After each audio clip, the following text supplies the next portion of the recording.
him, boy, he's thick. I like this. This is cute. I want this inside of me. Hey, I'm Triple Z Hacker, and welcome to Total War Shogun 2 Morning Sun, the mod that greatly expands the Shogun 2 map by adding Korea, China, and other parts of mainland Asia. It also adds more provinces in Japan to go along with new factions and units. They say size doesn't matter, but they're lying. Everyone loves a big map, just like everyone loves a long Iyari. All jokes aside, Morning Sun further demonstrates how mods continue to innovate and elevate Shogun 2 after all these years. Alright, let's begin with a brief campaign overview. So here's the campaign, and there are plenty of playable factions to choose from. We have the Ming Dynasty, we also have the Joseon Dynasty of Korea, the Ajangiro clan here in Manchuria, who would eventually become the Qing Dynasty of China. There's also a few other steppe nomads and other Asian factions throughout. Then we have the Japanese clans, some from the base game even. We have the Shimazu, Hojo, Hashiba, Date, Tokugawa, Shibata, Saika Iki, very much like the Iko Iki. Then we have the Akechi, Mori, Oda, Otomo, Sogo, Ashina, Kanabe, and finally the Chosokabe. So plenty of options to choose from for your first campaign. And of course, with this large of a scale, if we look at the victory conditions here, you need to capture and hold 230 provinces on domination. So it's a much longer campaign, but it makes sense given the greater scope it has for Shogun 2. But before we get into a campaign, let's go to the custom battles here and see some of the units that were introduced with the new factions. In the custom battles, there's a lot of other factions that were not shown in the campaign, like the Sanada clan, European traders. There's also some other Japanese clans. We even have the Ashikaga, as well as the Imperial Court. So it's really cool that the modder added all of these unique factions, and if you download the mod, be sure to check out all of the units. For this video, I'm only going to show some of the highlights and set up a custom battle for us to look at all of the units on the battlefield. The great thing about this mod is that there are unique unit cards for all of the factions and cultures within the game. So we have the Chinese bodyguard here for the Ming. You can see we have Jurchens, Mongols, Tibetan units, lots of Chinese units like Chinese Wolfman unique unit. We also have the Sui units and even the Japanese ones, which are still the same as the Shogun 2 base game. You can see still more Chinese units, Chinese heavy swordsmen. If we keep going, we have the Chinese repeating crossbowmen with 200 reload skill, so I'll be curious to see how they perform in the custom battle. We have the Chinese rocket cav. Crazy that they have a fire rocket cav unit potentially. I'm curious to see how they also perform in the custom battle. So yeah, it's really great that the modder added these as it immerses you further into the campaign. If we go to the Joseon, we have the Korean units as well with their own unit cards. So again, whenever you download the mod, be sure to check out all these unit cards and everything. It's a really great experience. With that though, I'm going to set up this custom battle so we can watch these units on the battlefield fighting one another. Alright, it's time to look at these units up close and personal on the battlefield. I'm going to be relatively quick, so if you want, download the mod so you can view them all yourself. Alright, playing as the Ming, we're going to showcase the infantry, beginning with the Chinese Wolfmen, who live up to their names. They have wolf pelts as their attire, and again, all the units for these rosters are very detailed, and that helps immerse you into the faction you're playing as. If we keep going, we have the Scythemen, really cool weapons. Over here we have some elite pikemen. They have a Ming armor that's going to be repeated, and it's really a great job on the modder to have all of these units feel so distinctive, have different variations, and still keep a thematic connection for the units within a faction. So overall, I really love this mod for these new units. You can see these swordsmen here with very detailed shields as well. The two-handed swordsmen here look incredible. The weapon looks great. And then we have the Chinese Iron Men. I love their helmet and armor design. If we keep going here, we have some cannons, really heavy guns that are going to be really powerful. And we have some matchlock units back here along with the repeating crossbowmen. And then we have all the variations of some cav. We got some glaive cav here, the Imperial Messengers as well with unique helmets. We keep going here, we have some Lancers, and then we have the Rocket Cav. I'm actually curious to see how the rockets on the backs of these Cav actually work. It's going to be cool to see that in the battle. And then we have some more elite Cav units for them. Again, all really great, detailed, and lovely units for the Ming. It's a very well-rounded and fun roster. Now we'll look at the Joseon, the Korean ally of mine in this battle. You can see these units also are very detailed. These pole arms, for instance, have great armor and helmets. Again, it's very thematic for all of the Korean troops as well to look similar, so it helps immerse you into playing as the Joseon. And there are plenty of infantry units to use as Korea. You can see the Korean Royal Guard here with their standard as well. Again, a great units design. We keep going, more infantry. We eventually get to like some pikemen over here that also look incredible. There's the matchlocks back here that also look great. If we keep going, there's some archers, all well designed. And then we have the swordsman with a very vibrant and colorful shield that I love. We have the cannons, some cav units. So again, the Joseon roster is very detailed and well put together, and it is a very complete roster. So this mod is definitely worth playing alone just for experiencing all these different units that were created. So really great job by the modder for creating such great units for these new factions. All right, so we can't see the other factions yet, but that's all right. Let's go ahead and start this battle to see what these new units are capable of. There you go. We can see the banners of the Ajangiro and the Yuan. So let's go ahead and bring our cav up first. Why not? We have these cannons over here. They're already firing. Oh, wow. Wonder if they're actually going to hit anything. Oh my gosh, yeah, they have quite a long range across the entirety of rice fields. Very, very, very nice. Let's go ahead and move up. I also want to see these repeating crossbows do some special things. And more cannons firing over here. Let's look at the Yuan Khanate's troops here. You can see the Mongol heavy cav here. Very nice looking. We also have the Mongol heavy lancers. They look great. Over here we have some Mongol spearmen.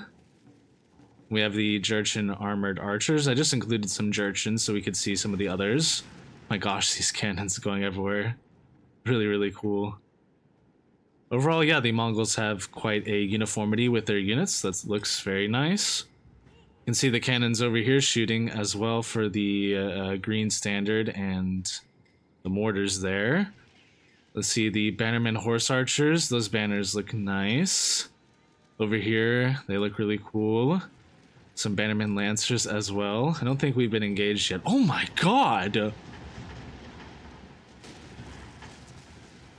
What is shooting that? Oh my gosh, these Chinese fire rockets. That's my unit. Wow. Oh my god, what the heck? That was incredible. That is a really powerful unit. Oh, I really love using that. I'm definitely going to have to play like a full campaign as the Ming at some point. So let's move with these repeating crossbows, and we need to protect them, so get some spears over here as well. Again, wow, what a devastating volley. That took out like several units, I feel like. How many kills did I get? 110 kills, and that was what, one volley? And they have that much ammunition? Oh my god, that's busted. Alright, looks like the Banner Vanguard's coming over here, so let's fight them with some of our hero cav, maybe? Oh no, they might be tough. The Koreans are pushing up quite a bit, though.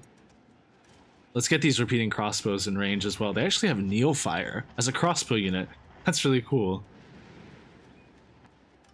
Oh my god. These Chinese fire rocket cav are just crazy. Let's look at the crossbows here. How quickly do they shoot?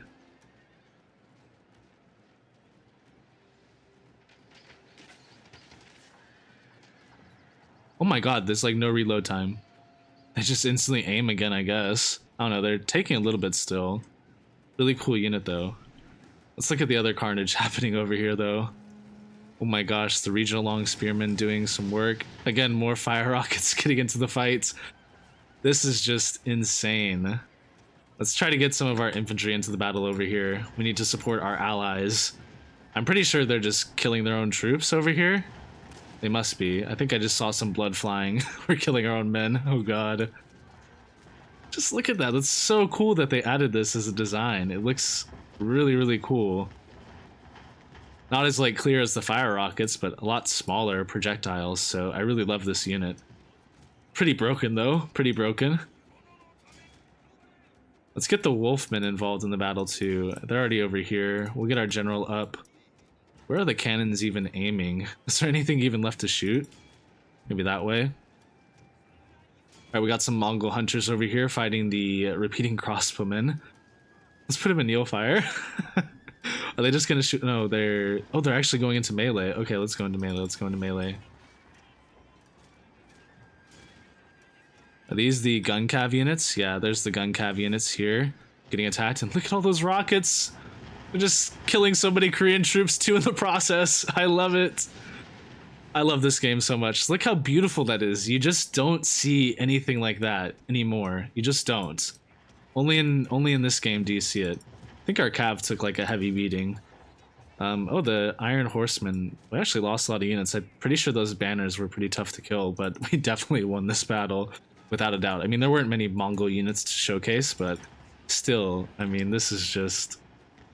What an incredible mod in terms of the units, the variety they have, the different rosters. It definitely helps the replayability of Shogun 2 to have the rosters and factions like this available to play. So overall, oh my god, stop killing our own troops. Yeah, you got 438 kills. That's insane. Oh my gosh, this better be a really hard unit to get in the campaign. You could just get full stacks of this and crush everybody. Also probably killed like 438 of our own troops too.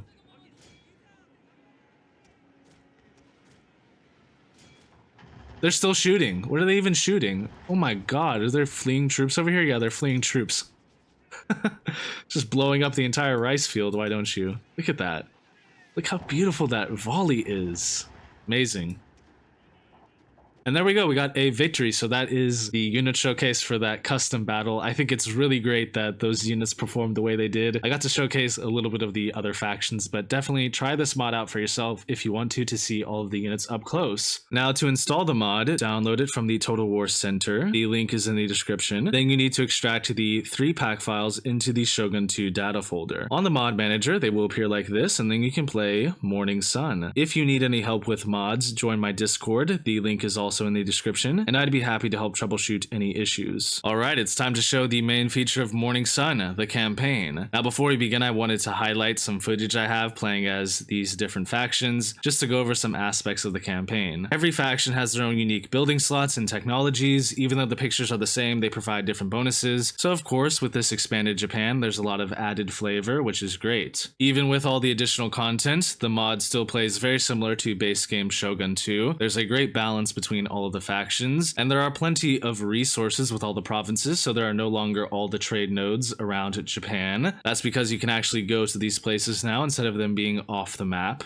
And Japan still plays very similar to Shogun 2, so if you want to play as a Japanese faction, it's a very similar game, except now you have a different end game where you can go and expand outside of Japan. Now on the campaign map, you'll notice 2 glaring issues. The first is that mainland Asia is not as detailed as Japan, and that's because when you add so much of an extra map, it's a very difficult and arduous process to make it as detailed as base game Shogun 2. The other known issue is that if you travel too far east or west, settlements simply disappear, and instead all you have are the garrison flags in that location. This happens because the map is such a large scale that Shogun 2 just fails to render the settlements being in those locations. It's not game breaking as you can still get to the castles, but them not being there does break the immersion a little bit. The other problem is that the campaign minimap is very hard to synchronize with the main campaign map, so it's very difficult to navigate sometimes around, but of course with such a large map as this one, you'll come across these types of problems. The other thing to mention is that this mod is a very long campaign. There are plenty of provinces to conquer, so of course it's going to take many turns to get to the point where you get things like matchlocks. You can see on the tech tree it takes about 191 turns to research them. So again, it's not very historical in comparison to the starting year of the mod, but for balancing sake, it does work. Alright, with that out of the way, I'm going to provide some historical context for this mod. So the start year is 1582, immediately following the death of Oda Nobunaga at the hands of the treacherous Akechi Mitsuhide. With the death of the first great unifier, feudal Japan is once again more fractured than ever, and it's time for a second great unifier to continue Nobunaga's legacy and complete his ambitious dream of a unified Japan. And who better to do that other than Hashiba Hideyoshi, or Toyotomi Hideyoshi, who served his former master Oda Nobunaga well, first as an Ashigaru attendant carrying his sandals, and later as a skilled general commanding his armies. armies. So we're going to play as the Hashiba. They are the masters of peasantry, just like the Oda in the base game, so they're very powerful. And we're going to have Hideyoshi avenge the death of his master Oda Nobunaga, unify Japan and become the second great unifier, and then begin the Imjin Wars by invading Korea. So let us go ahead and have Toyotomi Hideyoshi begin his destiny.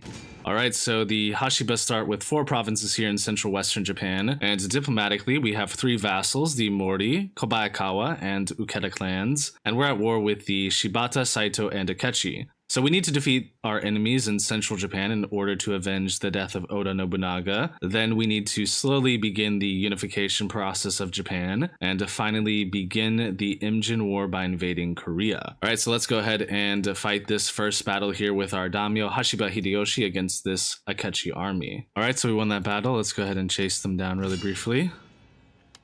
And that army is crushed. Very nice. As you can see, it takes quite a bit of time to master the arts, but we're going to start by trying to go for Todofuken under the Way of Chi, and then we're going to focus on the Way of the Spear and then get encampment unlocked since we have... Alright, it's time for us to crush the Saito and Tamba now, so let's go ahead and besiege this settlement, and this should be an easy auto-resolve. Lost a little bit of troops, but that's alright. We'll replenish in the next turn or so. So that is one of our enemies defeated. It looks like the Akechi own Kyoto, so we're going to have to take that from them and become shogun a lot sooner than I anticipated. Watch how long this end turn is. You can see just how many factions there are in this mod.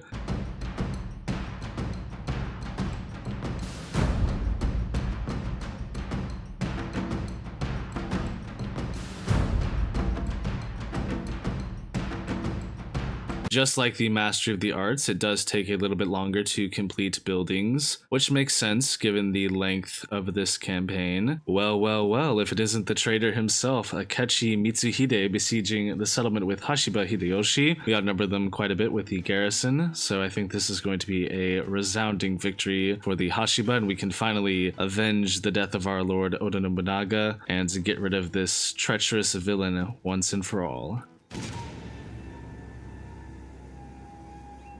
刀は抜いた。敵方に一人でも生き残りがいる限り、この刀鞘には収めん。すべてはお家のためじゃ。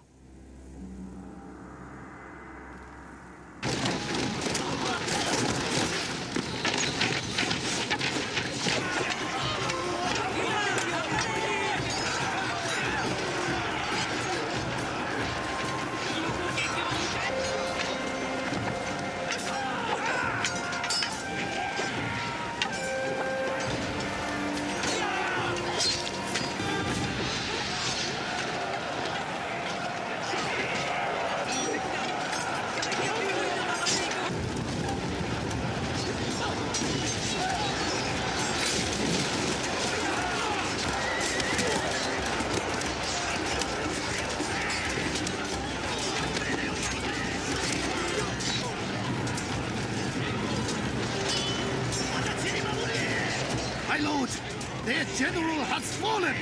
A cutting blow! The army of Akechi Mitsuhide has been utterly vanquished, and we also killed him during the battle.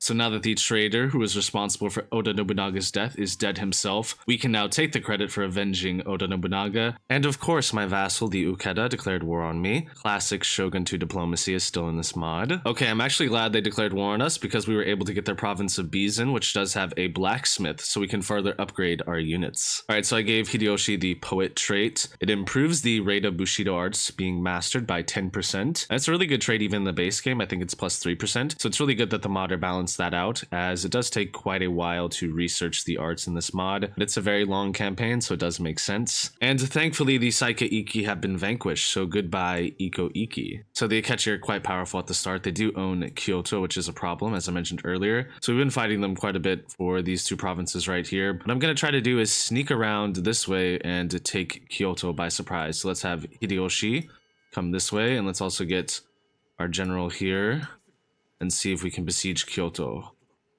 Wow, look at that garrison for the place. But it looks like we can definitely win this battle. So let us go ahead and take Kyoto. And there we go, we've captured Kyoto. So let's go ahead and peacefully occupy this. And I wonder if this is going to trigger Realm Divide. I'm not entirely sure, but regardless, Kyoto is now under the hands of Hashiba Hideyoshi. I just wanted to clarify that I auto-resolved taking Kyoto because we were going to take way more casualties if we fought the battle. Overall, again, the main goal is to have Hashiba Hideyoshi begin the Imjin War, and so having a city like Kyoto and not taking so many casualties is really great. There's plenty of building slots here. We have a citadel even. We also have a magistrate, so again, we get the arts at a quicker rate as well. So overall, it was just the better decision for this campaign. Now it's time for Hashiba Hideyoshi to, of course, vanquish the Akechi and defeat the Shibata, and we'll continue to set up everything so that we can unify Japan. So as I mentioned earlier, some settlements just disappear on the map, like Azuchi Castle here. You can see we're just too far to the west, and that's why it happens. Hopefully they fix it in a future patch. So taking Kyoto hasn't triggered Realm Divide yet, and I think to become Shogun, we need to own it for an entire year. But in this mod, there's plenty of turns per year. I think it's like 12. So again, it's likely that we're going to have to wait a little bit to become Shogun. All right, it's time to vanquish this Akechi army. We have the numbers for sure, and they have some quality on us, but that's all right. We can just encircle them and defeat them pretty easily. So let's go ahead and fight this battle.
Alright, so we crushed the army here of the Akechi, and now we just need to defeat this army right here, and we need to take this province back. So let's go ahead and chase down that army. It looks like we can't make it over there, but we'll just go take this last province of theirs and then defeat this army in the field. So let's go ahead and have Hashiba Hideyoshi besiege Tamba, and it's an easy auto-resolve.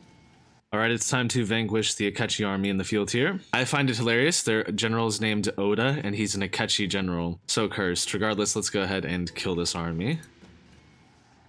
And there we go, the Akechi have been vanquished. They have no more provinces left. Alright, it's finally time to crush the Shibata clan once and for all. Let's go ahead and auto-resolve this. And there we go, we've captured Ichizen. So it's been over a year since we took control of Kyoto, and I still haven't become the Shogun. I'm not sure exactly what triggers it. Regardless though, it's nice we didn't get an early realm divide. I think we need to control a lot more provinces in order to trigger that, and maybe some provinces in mainland Asia too. Alright, so a brief final update on this campaign. As the Hashiba, we've conquered lots of central Japan, and established plenty of vassals in the process. I did want to invade Korea, however it's a really long campaign, so I'll probably have to do that in a future video. Regardless though, playing as the Hashiba was a great experience, and we've defeated the enemies responsible for the death of Oda Nobunaga, so Hashiba Hideyoshi has firmly placed himself as the second great unifier of Japan. I hope you all enjoyed the campaign highlights for this mod review. Morning Sun is an ambitious mod that I do enjoy playing. There's a nice balance between all the new factions and plenty of great additional content for players to experience an expanded Shogun 2. However, the invisible provinces and lack of detail within mainland Asia makes it feel unfinished at times. So I hope the modders continue to release updates that address the known issues the mod has currently. I hope you found this mod review entertaining and informative. Let me know in the comments which mod I should cover next, and if you want to see me play as another faction in Morning Sun.